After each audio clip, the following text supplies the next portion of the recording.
Hey guys, welcome back to episode 6 of the Into the Deep podcast with Father Theodore and me, David Guirguis. Today's episode is on service. We sit down to discuss the different types of services, why everyone should serve, and some of the pros and cons to serving. We hope everyone learned something from this episode, and we'll see you guys for the next one. All right, enjoy. So when I hear the word service, I instantly think of Sunday school. What do you think is wrong with that kind of thought process? I think most people, when they think of service within like the Coptic church, they think of Sunday school. I think of my Sunday school teachers, people who taught me, that kind of stuff. But I think that service can be and should be much more broad than that, because Sunday school actually is a very important service. I'm teaching youth, I'm teaching young people, I'm maybe sharing the faith, I'm discipling them. All of those things are vital things. But there are many other things in the church that the church needs for it to function. The church needs maintenance, the church gets clean, the church has something like this that we're doing, the church has audio-visual stuff, the church has the diaconate. There's lots of services. And actually, I'm always encouraged when I see new ideas from people that they can, add on to this. I mean, this service that we're doing is because you said, hey, we can try something and maybe bring something out to people who wouldn't otherwise see it, right? And so now we're able to serve a population that maybe we wouldn't have served otherwise. I guess I think it's a little weird because when I think of Sunday school, one of the reasons I think of that as a service is because of how structured and, it's every week and there's even a curriculum that gets passed out. But with other services that you mentioned, like maybe not this one because we do it pretty frequently, but something like cleaning the church or maintenance, that's something that's not as constant and pretty sporadic. And so I think that kind of... Well, I actually, to be honest, I might push back a little bit on that. Mm-hmm. I think it depends on how serious I take the service. For example, at my church, we have a group of people who clean the church, and very regularly, weekly, they have a schedule and they have a time to go and they have the things that they're supposed to clean and they have supplies that they buy and all that kind of stuff. So I think what is maybe at the heart of maybe the issue is I see Sunday school as an important, valuable service that ought to be done in a systematic and organized way, which is great. But actually, all services, what is required from me is faithfulness. Imagine, like when I think about any service, I should think about it as, am I doing this as if it's my job? Or am I doing this as if my success sort of hinges on how well this thing goes? A lot of times, even people in Sunday school, unfortunately, they would tell you that, I planned this lesson during the sermon, or I planned this lesson yesterday, or whatever the case may be. You wouldn't do that on a big project at work that your CEO is going to come and be there to listen in on, right? You would plan that for weeks. And so when you're thinking about these services, I would think about them as I'm serving Christ himself. And so when I'm serving Christ himself, I have to give him my best. And so if I'm giving him my best, it would be more structured. Sure, cleaning doesn't need, for example, like a curriculum, but it does need some seriousness in whatever service that you're going to be involved in. Okay, so if Sunday school isn't the only service, and there are many other ones that you mentioned, how would you define it in its core? What is service? I think the way I would look at it is if we are all part of the body of Christ, right? And there are many things, like in a physical body, that the body needs for it to function. Anything that I am doing within the church to allow it to function, either function in its evangelical role, function in its teaching role, function in its spiritual role, can be part of what I can consider service. When we teach the catechism course for newcomers, this is a service. When we house the homeless, that's a service. When, like I mentioned before about cleaning, or when I serve in the diaconate. Actually, I wish maybe we even have another podcast about the diaconate. I wish actually we would take it a little bit more seriously that it's an actual service. I think really what happens for the most part is people are like, yeah, I'm a deacon, so on Sunday, as long as I come early enough, I show up. But if it was really a true service, you would have readings assigned and who's going to say them, and you might have read them before, so you know what you're going to say. You have a sort of like a syllabus or an outline of the particular hymns we're going to say that day, and we take it a little bit more seriously rather than sort of like whoever's just coming up and just kind of everything's kind of on the fly. Yeah. So why don't you? I'm curious why you don't enforce that. Actually, that's something that I would love to influence. I want to get to that point. I think that's something that in my mind is a vision for the future that we would take it with the level of seriousness that it deserves. Because if you think about it, I don't want to maybe take too much time about the diaconate, but if you think about that service in particular, it has a very huge impact on how everyone else experiences liturgy, right? I'm sure you went to a liturgy before where the deacons didn't know the hymns or they weren't saying it right or whatever. It's not really conducive to prayer, right? And so when I'm saying those things, it's not because I want to have, the nicest, fanciest deacons that say all the big hymns. It's really not about that. It's about my job as a deacon is to create or make sure that the environment is conducive to prayer, right? The hymns of the church are beautiful, but they're not beautiful if we're saying them wrong, or they're not beautiful if we're saying them in the wrong time, or if we're not all on the same page, or if we're out of sync, or whatever the case. And so that service actually takes preparation. It doesn't magically happen. Any choir, even when they all know the song that they're going to sing, they sing it together to see how we sound with one another. And they even I'm not super experienced with choirs, but they even have stuff where it's like, you stand here and you stand here and you stand here because my voice is this and your voice is that. And sort of so that it can sound nice when they're projecting their voices. And so to take it with that level of seriousness, I think would enhance the service for everybody involved, the deacons themselves, the priests, the congregation, people who are coming into the church for the first time. One of the best ways actually to be like a missionary church, a church that would attract people, is to have beautiful liturgical prayers. So, there's lots of ways I can take any service that, like I said, defining service as something that is going to help the church do its functions. And I can enhance it by, taking it a little bit more like seriousness.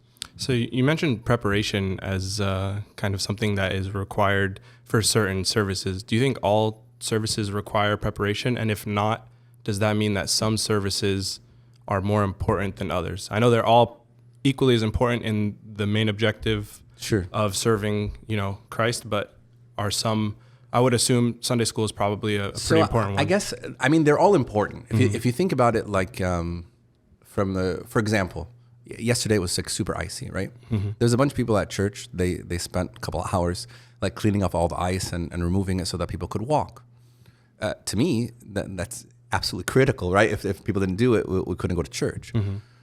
But then again, that doesn't take very much preparation. It doesn't take really very much knowledge. Maybe you know how to use a shovel, but it doesn't take any sort of dogmatic knowledge. Also, for example, the person's state of life at that moment. I wouldn't worry, for example, of them being a stumbling block. Within reason, they wouldn't be a stumbling block shoveling ice. But if someone is a Sunday school teacher, then they are being looked up to by their students, presumably. So then they ought to live a life that is worthy of that, right? So there are maybe different services, and maybe you would hold people to different standards in those services depending on the sensitivity of the service that they're doing. For example, we have a lost sheep service, a service that is going after those that maybe are a little bit far away from the church. Maybe they're dealing with drug addiction or alcohol addiction or whatever. For whatever reason, they're far away from the church.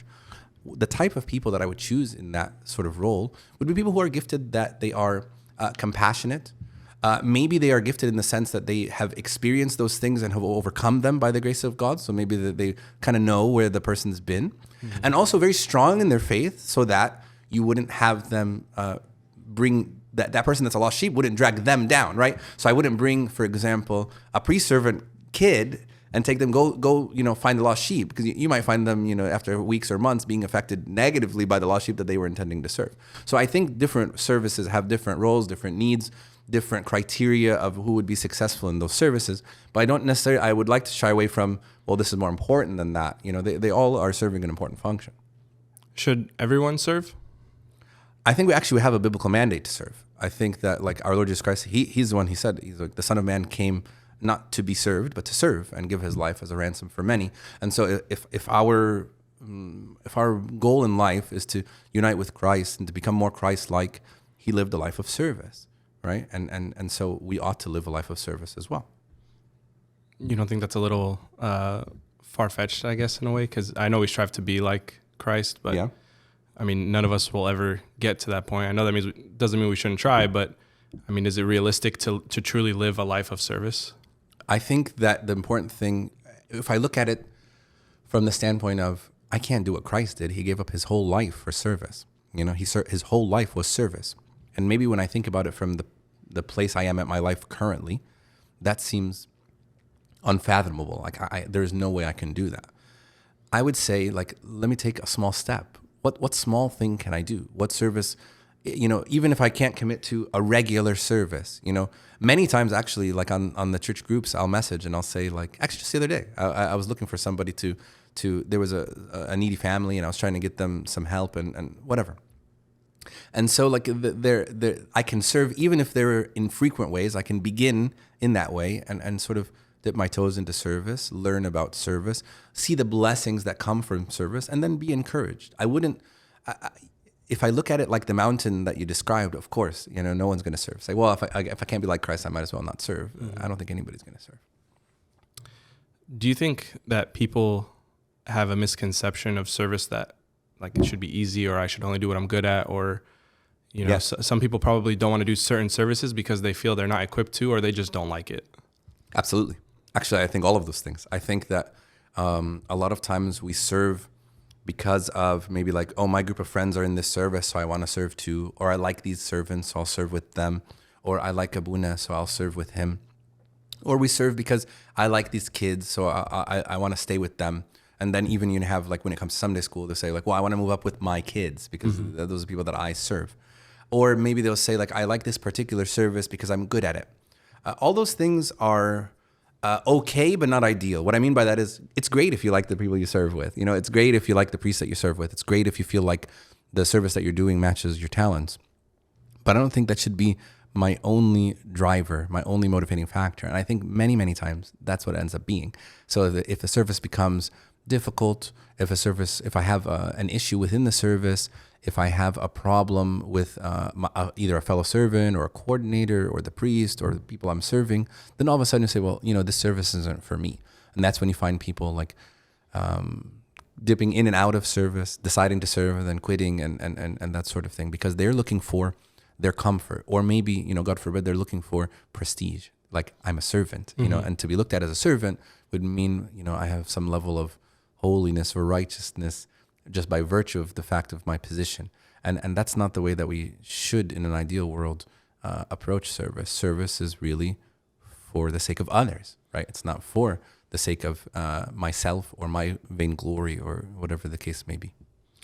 I think it's hard to kind of have the mindset of you're serving for someone else in a way that's kind of almost not hurting your life, but you're not serving yourself. I think actually the best way to approach service is with the mindset that this will be inconvenient for me.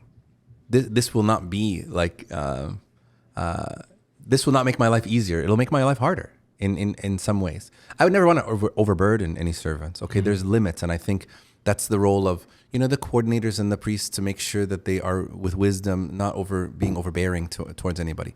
But I, as a servant, should come in with the mindset of, like, I'm here to help. I'm here to be inconvenienced. That's what I'm doing for this hour, for this week, for this day that I'm coming in and doing whatever I'm doing. And when I have that mindset, then I can roll with punches a lot better. You know what I mean? Then I'm okay if, like, a kid is misbehaving. It's like, well, I should expect that. Or a parent says this to me, or Abuna asked me to do this thing that I wasn't really in the mood to do. You know what I mean? If I come in with that mindset, it changes a lot. When I come in the mindset of, I'm here to transmit my depth of knowledge that I have, or whatever the case may be, which happens sometimes. Happens in Sunday school, happens in maybe with the deacons, it happens with many services. If I come in with that mentality, yeah, I'm going to be stumbled, and I'm going to stumble others actually in the process. Have you ever encountered a situation where a servant was doing too much to the point where it was, negatively impacting their life in a way that wasn't just an inconvenience, but it was like starting to get worrisome? Sure. I mean, there needs to be some discernment, right? Sometimes there is, like, people have what I like to call the problem of saying no. They want to say yes. They want to help. They want to please the person in front of them, and that's an admirable goal and a good quality.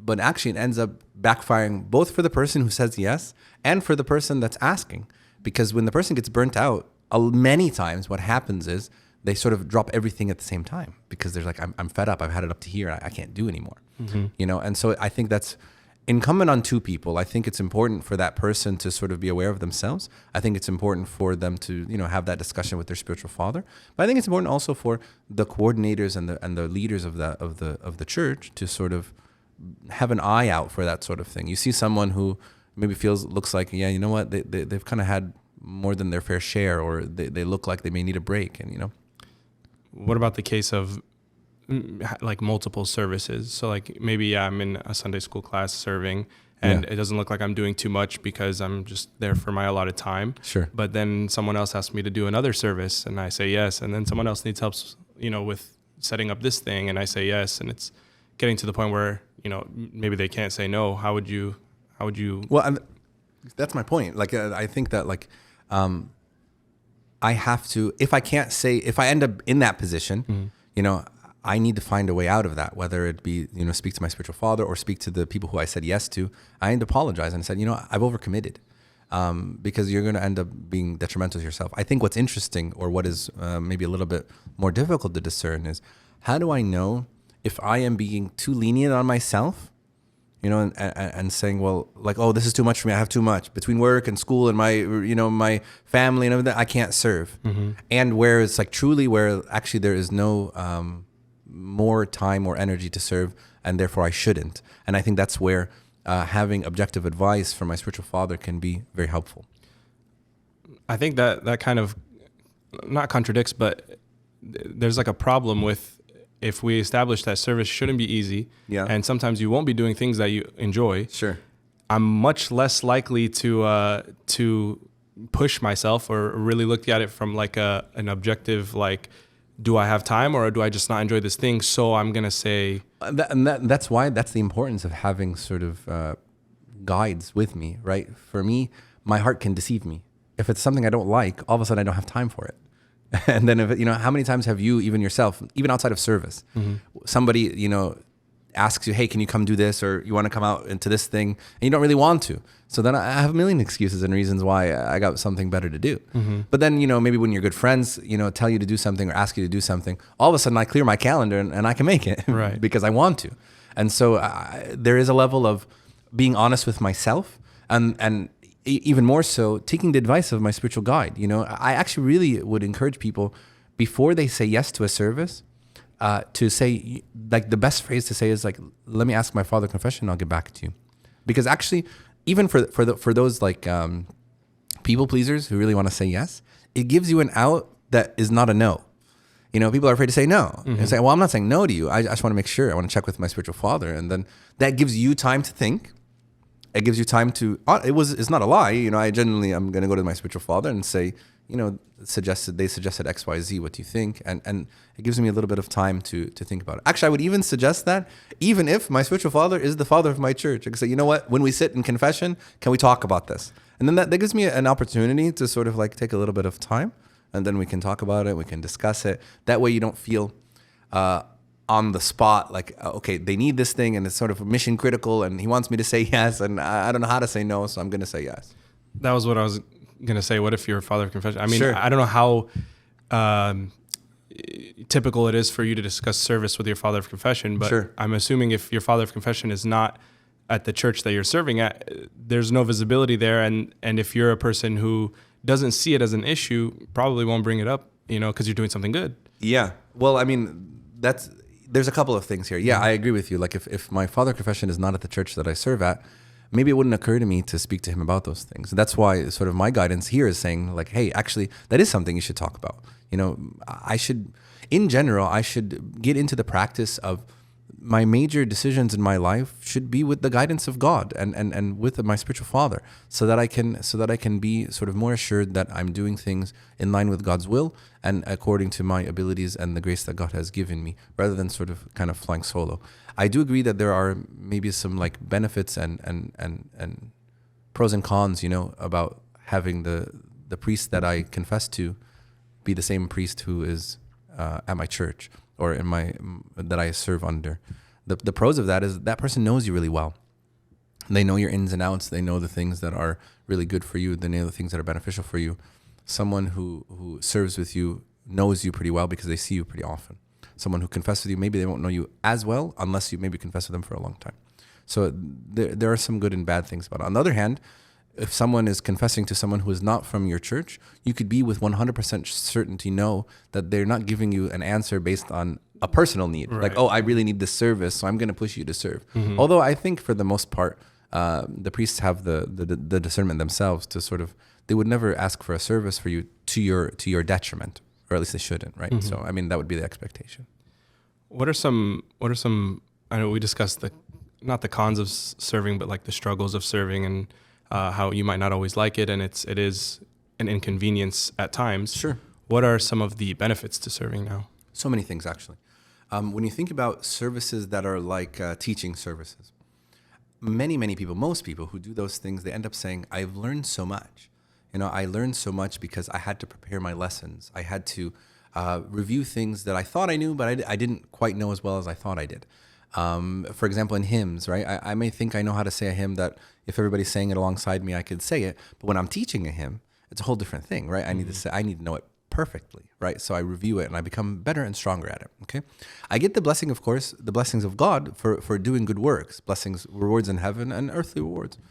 When you think about services that are discipleship focused, like Lost Sheep or Sunday school, things like that, it can be for me an encouragement to continue in my spiritual life.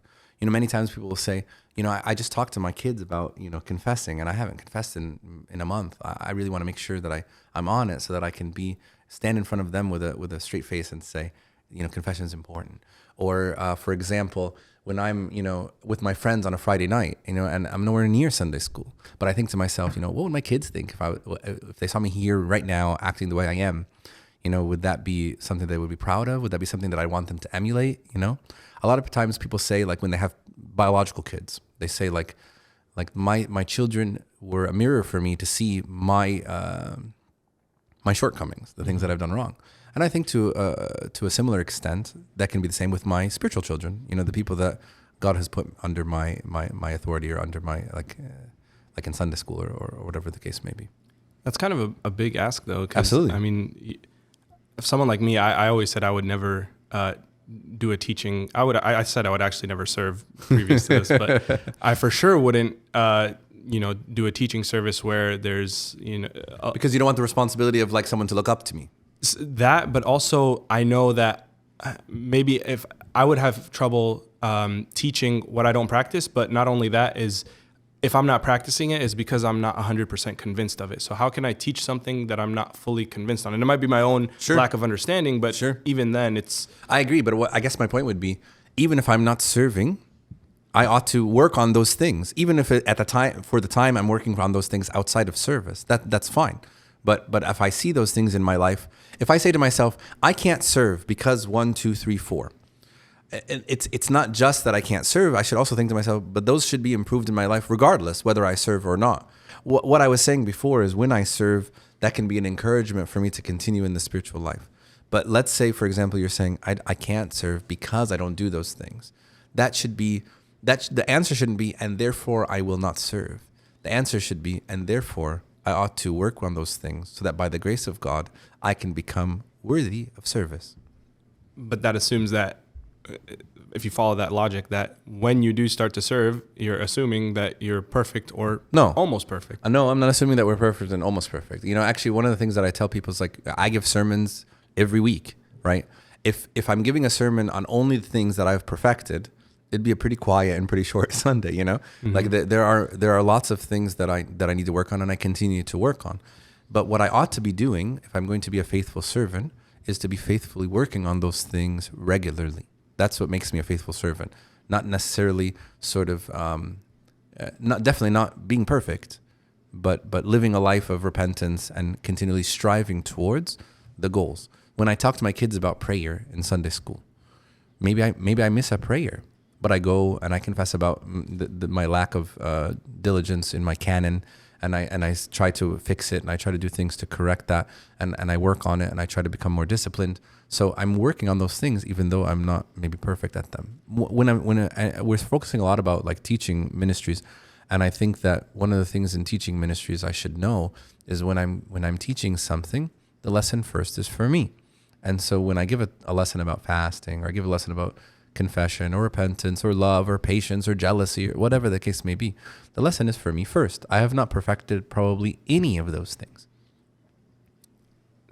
I'm struggling to I feel like every time we mention something about it, it just adds on to the list of giving me more of a reason not to serve. It's like because it scares you. It's intimidating. It's going to be inconvenient. Sure. And you might not like it. And also you're going to be judged harder because these kids are looking up to you. And actually in the scripture it says, let not many of you become teachers because you will receive a stricter judgment. I feel like we're saying the opposite here. I feel like everyone should serve. Well, everyone should serve for sure. Is there a screening process for teaching services? Or yeah, I mean, like most of the churches have like a pre-servants program where they give like sort of they teach the people who are about to serve basic elements of the doctrine so that they kind of know and be equipped. Something like the diaconate, you know, here in the diocese, by the grace of God, we have like rules about attendance and hymns and knowledge and scriptural knowledge in order to be appointed to the various ranks. So of course there's going to be different criteria. Not everybody is maybe equipped to teach, but definitely everybody's equipped to serve. As long as God has given me time and life and health, you know, of course I can find a way to serve. Can you get kicked out of a service?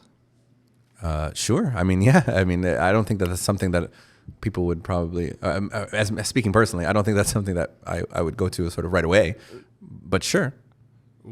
Because a service is also, I need to think about it. Like maybe we've talked about it a lot about being difficult and a lot about how the things that make it sort of hard. But at the same time, service is a great privilege.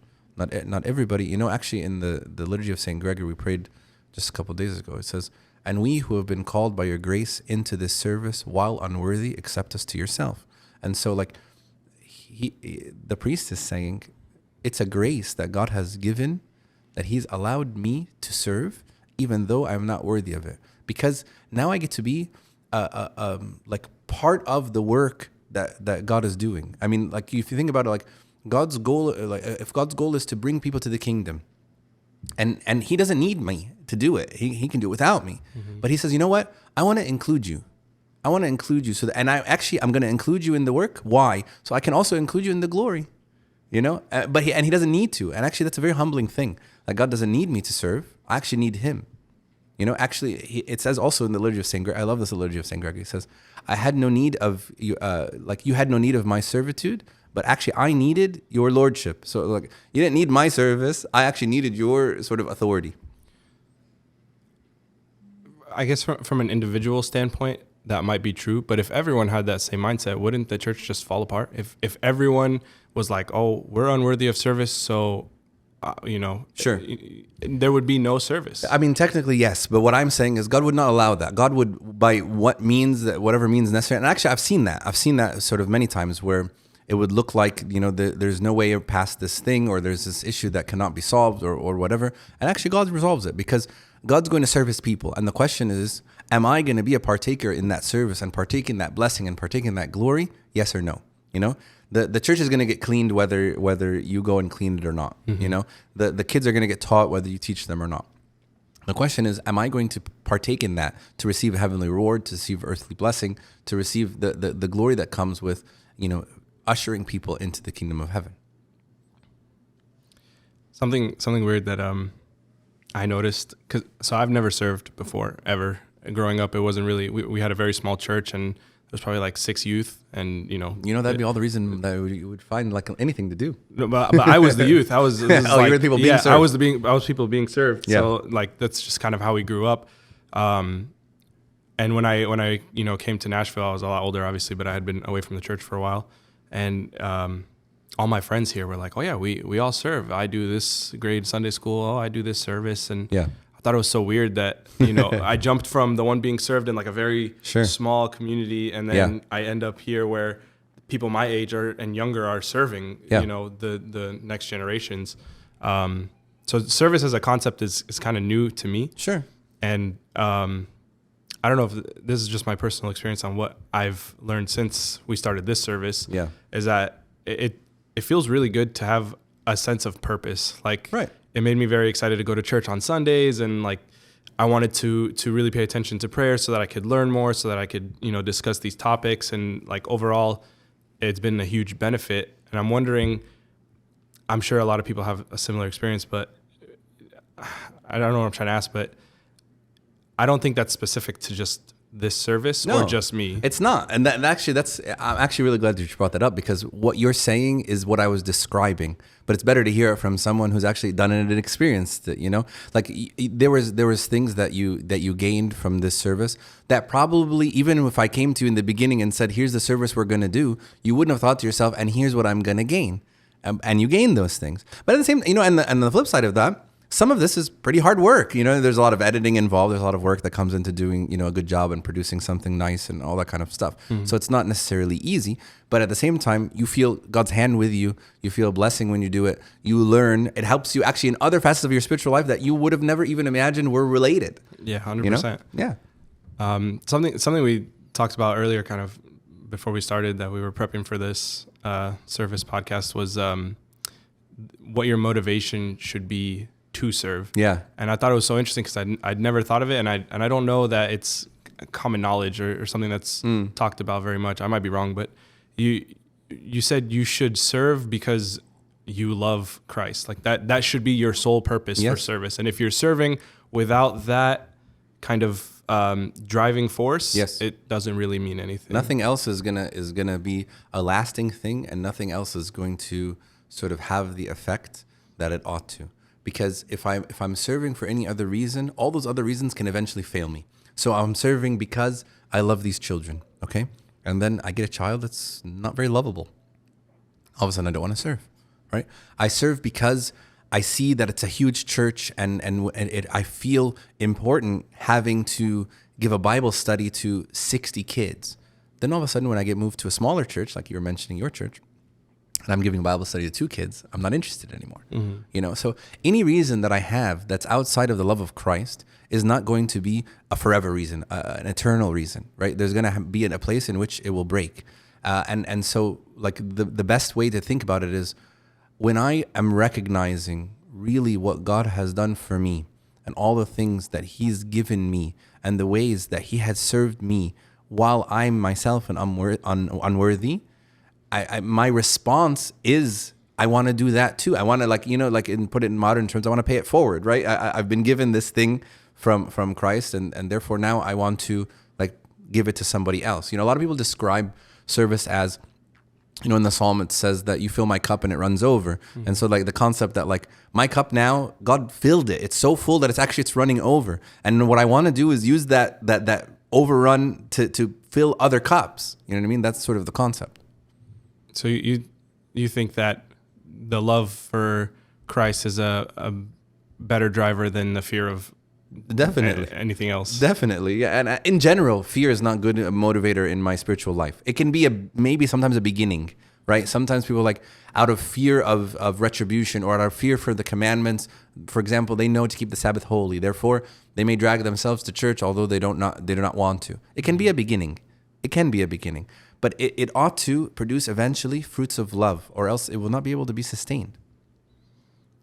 Do you have to constantly, I'm asking you personally as a priest, do you have to constantly remind yourself that you're doing all of your services because you love Christ? Do you ever kind of just get into a routine where you forget why you're doing what you're doing? Actually, this is a very good question. And I think that's something that not only me as a priest, but I think a lot of servants, because if you think about it, okay, I'm in a particular service, and then I get into the weeds of the details of the service. So for example, let's just take this podcast. You have to think about the cameras, the camera angles, the lighting, the computer equipment, the microphones, how I'm going to edit it, how I'm going to splice it, what it's going to look like, what media should I post it in. And actually, that can be very consuming. Mm-hmm. While I'm doing all of that, I may forget why it is I'm doing it. So, for example, if I'm working on those things and all of a sudden, you're rude or quick with me because you're mad that the angle's wrong and whatever because you want the perfect angle. Mm-hmm. Right now, all of a sudden, I've forgotten our main goal, which is trying to provide a service to those who might listen, and then I'm really in the weeds of the thing that I'm doing. So I think that's actually a very common thing that many of us fall into when we serve. I think with this service specifically, I'm almost a little worried that it's probably pretty easy if hypothetically we blow up and, you know, millions of people see this. I doubt it, but okay. But you know, it's more likely for that to happen with this service than teaching Sunday school. Oh, sure. You're thinking of like vainglory and things yeah, like this. Then what happens if it's like, oh, sure. Now I'm doing it because. And the thing is, so actually that's a good point for like the motivation, right? If my motivation is Christ, the love of Christ, then if a few people watch and benefit, that's great for me. And if lots of people watch and benefit, that's great for me too. Because if my goal was become a viral sensation, yeah, I'm upset if I'm not, right? But if my goal was, preach Christ to whoever may listen, then if I've accomplished that goal, I should be satisfied. That reminds me of your parable about the 6th hour worker and the 11th hour, or the 11th hour worker. The one that gets mad because he the first hour worker versus the 11th hour worker. Yeah, that's what that kind of reminds me of. It's like, who cares what, Yeah, they both are like, I agreed with you to give you this amount of money. Why are you mad that this other guy also got that amount of money? I gave you what we agreed to. Mm-hmm. Yeah. So how would you, or what advice would you give to someone on how to pick a service, or if someone is new to a church and they want to start serving and they don't know where to start? Yeah. What advice would you give them on how to pick a church service? Or I think the first thing is, if they're new to the church, I think the first thing is for them just to attend the church regularly. As a priest, I would like to know that this is someone who's attending church regularly, is taking care of their own spiritual life, has a spiritual father, is taking communion regularly. I want them to be filled themselves, for any service. And then actually the best way is, to ask, what is it that there's needed? And that's something that, I wanted to touch on for a little bit is, yes, of course, ideally I would, align my talents with whatever is needed in the church. And it would just like, I'm an amazing hymn person and they just happen to need someone to teach hymns, and it just kind of like works out perfectly. And that's wonderful. And sometimes that happens. But actually we see many, many times in scripture, people who were called by God to serve that were reluctant in service. And even they said, I'm not good at this. Like, for example, when God called Moses to free the people of Israel, he's like, I can't do that. I'm not a talker. I can't be the leader. Find somebody else. Actually, God was very merciful for him. He's like, sure, I'll bring you Aaron to help you, your brother, and I'll help you. Or, for example, when he called Jeremiah to be a prophet, he goes, I can't be a prophet. I'm too young. So God saw something in him, and God saw something in Moses, or even like Esther, when he was like, go see, like her relative was like, go see the king, and she didn't want to at first. She was worried, she was scared, but then she did it. And so like sometimes God sees something in us that we do not see in ourselves, and so we ought to. That's why I'm saying I ought to ask. There have been many times where, me personally, I've put people in the service and they've said, I would have never thought to do this, but actually I really love it. And I've gained so much from it and I benefit so much from it. It's not in my wheelhouse. It's not part of my talents. It's not something I'm interested in. But now that I'm in it, I would never want to leave. I love it. In the examples you gave, you're talking like with Moses, you're Sure. saying God himself called him to serve. Sure. And he was like, I don't know if that's a good idea. You know, kind of almost arguing with God. Yeah. Or actually look at, for example, like Jonah. Mm-hmm. Jonah literally until almost the end was fighting, right? God says, go to Nineveh. He's like, yeah, sure. And then he jumps the other direction. He has to be brought back in the belly of a fish in order to preach to Nineveh. And even when he did, he was still kind of unhappy about it. He didn't like that they were going to be saved. So when Abuna comes to me and says, I want you to do this service, right? Do I treat it the same as if God was the one telling me to do this service? Because even if Moses or Jonah are arguing with God and saying it's God, so it's how could you argue with God? Sure, much easier to say no to Abuna than to. I think of course the priest or the servants coordinator that is speaking to me doesn't have the same authority that as if God Himself is speaking. Right. But at the same time, I ought to actually take that very seriously and take it as a calling from God and analyze that again with my own sit with myself. And sit with my spiritual father and not take it lightly. Someone says to me, do something that I've never done before or don't have a desire to do. Is my intention to serve God in the way that He requires, or is my intention to do the thing that is comfortable for me? If my intention is to do the thing that's comfortable for me, I will sit back and I will wait till I find the perfect service in the perfect time with the perfect people around me. And actually, I may never find that time. But if my intention is truly to serve, then I will be more open to doing something that maybe on its surface doesn't feel like would be the best fit for me. Again, that's not carte blanche to be like, whatever someone says, I ought to just do it without thinking, but I think having a posture of, maybe why not? I ought to consider it. Is there any do you take away I don't know how to I really don't know how to ask this, but if someone loves their service, like someone landed in the perfect service, Sure. they it's what they want, it's what they're good at, it's what's needed. Sure. Is the blessing there less than someone who is doing it, Oh, I see. you know what I mean? Like Yeah. the one that has to struggle. I mean, I guess that's really for God to determine. But I would say it's not something wrong to like what I do. Actually, when St. Paul talks about being a bishop, he says, "He who desires to be a bishop desires a good thing." Mm-hmm. And so he's not saying that like it's wrong for you to not like the service that you're involved. I know we emphasize a lot about sort of like just because something's difficult doesn't mean I should quit, but that doesn't mean service has to be miserable. That's actually, okay. I hope that's not the highlight that I want to come out from this. Like, yes, there are difficulties in service, but actually there are many blessings in service, and there are things that make me so happy about service. And in particular, like a lot of times they very much outweigh the trials or the tribulations or the issues that I may have within the service. Yeah, I guess I wasn't worried that you should hate your service, but yeah. I worry that if you love it, if you struggle with it, you might not see all the benefits that could come from it, which would make you one of the words of wisdom that I've been told before, and I think is really, really nice, is as much as I can, I shouldn't choose for myself. Like, I shouldn't choose for myself. Personally, for example, when Sayyidina called me to be a priest, he said, "I want you to serve in Nashville." Okay, I knew nothing about Nashville. I mean, I knew where it was on a map, but that's about it. Mm-hmm. But Sayyidina says this is a need, and I want to send you here, and so that's where I'll go. I didn't really consider too much about like the logistics of why there, and I'm not from the area. I really don't know the people. I don't know the place. And actually, God's blessed me. I feel very blessed to be here in Nashville and with the people that I serve with, and in the church that I serve in, and all those things. And that's from saying yes to God. Like when the archangel came to St. Mary and said, you're going to bear the Son of God and you're going to call him Jesus.